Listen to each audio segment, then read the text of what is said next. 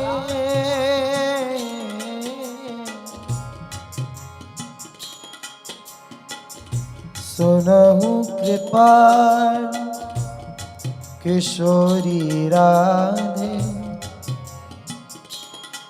अवसी कृपा की कोल चिते हो